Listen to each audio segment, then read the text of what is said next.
अपंग निराधारांसाठी शासनाने अनेक योजना सुरू केल्या असून प्रशासनाच्या हलगर्जीपणामुळे या योजनांच्या सवलतीपासून अपंग निराधार वंचित राहत आहेत। अपंगांसाठी या योजना त्वरित राबवाव्यात या मागणीसाठी अपंग जनता दल सामाजिक संघटनेच्या सरोज पुनसे यांच्या नेतृत्वात आज धामणगाव रेल्वे तहसील कार्यालय समोर अपंगांचे धरणे आंदोलन करण्यात आले। अपंग निराधारांना तात्काळ अत्युदय योजनेमध्ये समाविष्ट करून योजनेचे मानधन बँक खात्यात जमा करावे, निराधारांना घरकुल योजनेचा त्वरित लाभ द्यावा अशा अनेक मागण्यांसाठी आंदोलन करण्यात आले। यावेळी मोठ्या संख्येने अपंग बांधव उपस्थित होते।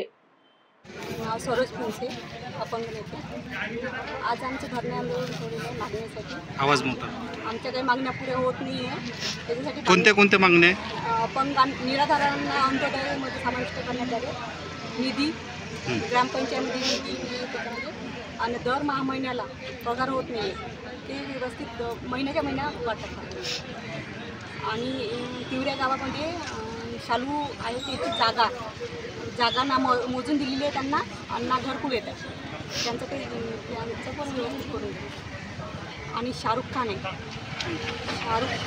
त्यांचावाला महिना 1500 येतो दर म्हणजे निराधाराला त्यांना 1200 येतात त्यांचा म्हणजे 1500 पण येतो।